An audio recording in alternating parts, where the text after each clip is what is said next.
Mutual fund. शेअर्सचा अभ्यास करताना आपण पाहिले की कंपनी स्थापन करण्यासाठी इच्छुक व्यक्ती एकत्र येतात आणि समाजाचा सहभाग घेऊन मोठे भांडवल उभे करतात. कंपनीची कामगिरी सरस ठरली तर या सर्व शेअरधारकांना त्यांचा फायदा होतो, त्यांना लाभांश मिळतो.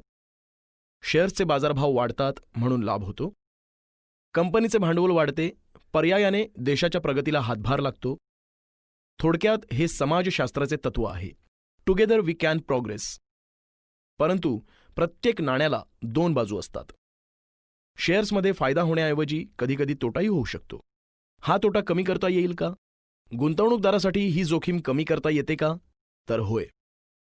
त्यासाठी आजकाल बहुतेक लोक म्युच्युअल फंडात गुंतवणूक करतात. म्युच्युअल फंड म्हणजे अनेक गुंतवणूकदारांचे पैसे एकत्र गोळा करून उभी केलेली रक्कम. ती रक्कम एकाच प्रकारच्या शेअर्समध्ये न गुंतवता गुंतवणुकीच्या विविध प्रकारात गुंतवली जाते. म्हणजे जोखीम कमी होते व एकूण लाभांश सर्व गुंतवणूकदारांमध्ये विभागला जातो. म्युच्युअल फंडामध्ये गुंतवणूक कशी करावी, त्यात परतावा कसा मिळतो, किती कालावधीसाठी गुंतवणूक करावी, त्यातील विविध प्रकार कोणते, अशा अनेक प्रश्नांची सविस्तर उत्तरे आर्थिक सल्लागार देऊ शकतात. Investment in mutual funds are subject to market risks. Read all scheme related documents carefully. हे वाक्य तुम्ही बऱ्याचदा ऐकले असेल किंवा वाचले असेल. त्याचा अर्थ नीट समजून घ्या.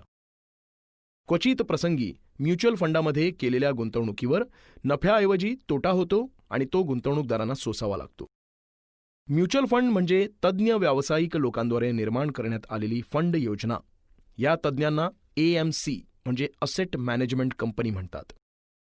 ते बाजाराचा अंदाज घेऊन इच्छुक लोकांचे पैसे वेगवेगळ्या योजनात जसे इक्विटी फंड म्हणजे शेअर्स, डेप्ट फंड म्हणजे डिबेंचर्स, बॉन्ड्स इत्यादी, अथवा दोन्हींचा बॅलन्स फंड यांमध्ये गुंतवणूकदारांच्या सूचनेनुसार गुंतवतात. आपण शेअर बाजारात पैसे गुंतवले की शेअर्स मिळतात, तसे म्युच्युअल फंडात पैसे गुंतवले की युनिट्स मिळतात. प्रति युनिट जो बाजारभाव असेल त्याला त्या युनिटचे नक्त मालमत्ता मूल्य म्हणजे नेट असेट व्हॅल्यू NAV असं म्हणतात. एका युनिटचे नक्त मूल्य गुणिले युनिट्सची संख्या बरोबर म्युच्युअल फंड योजनेचे एकूण गुंतवणूक मूल्य होय.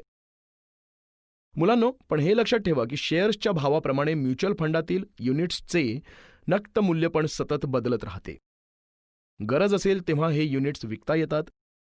राष्ट्रीयकृत बँक असो वा भारतीय पोस्ट सेवा असो, त्यातील गुंतवणूक ही जास्त सुरक्षित असते.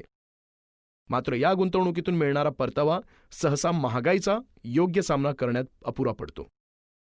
हे लक्षात घेतले पाहिजे की योग्य रीतीने गुंतवलेला पैसासुद्धा पैसा निर्माण करू शकतो. त्यासाठी हवे असते ते पैशांचे नियोजन म्हणजेच अर्थनियोजन, फायनान्शियल प्लॅनिंग. सारासार विचार करता गुंतवणुकीचे योग्य वेळी योग्य निर्णय घेणे महत्त्वाचे असते. त्याचा नियमित अभ्यास करण्याची सवय असावी लागते. नियमित आवर्ती गुंतवणूक योजना म्हणजेच SIP, सिस्टमॅटिक इन्व्हेस्टमेंट प्लॅन. समजा आपल्याला म्युच्युअल फंडात एकदम मोठ्या रकमेची गुंतवणूक करणे शक्य नसेल, तर आपण छोट्या हप्त्यात दरमहा गुंतवणूक करू शकतो. जसे किमान ₹500 दरमहा सुद्धा म्युच्युअल फंडात गुंतवू शकतो. अशा प्रकारे नियमितरित्या मासिक किंवा त्रैमासिक गुंतवणूक करता येते. या योजनेमुळे बचतीची शिस्त लागते व भविष्यातील आर्थिक उद्दिष्टे सहज गाठता येतात. ही योजना सुद्धा दीर्घ मुदतीसाठी फायदेशीर ठरू शकते. त्याचे कारण शेअर बाजारातील चढ उताराचा या योजनेमधील गुंतवणुकीवर परिणाम कमी होतो. कमीत कमी 3 ते 5 वर्षे, शक्य असल्यास 10 ते 15 वर्षांसाठी या योजनेत गुंतवणूक केल्यास उत्तम. म्युच्युअल फंडाचे फायदे. 1. यामध्ये अनुभवी तज्ज्ञ फंड मॅनेजर्स असतात.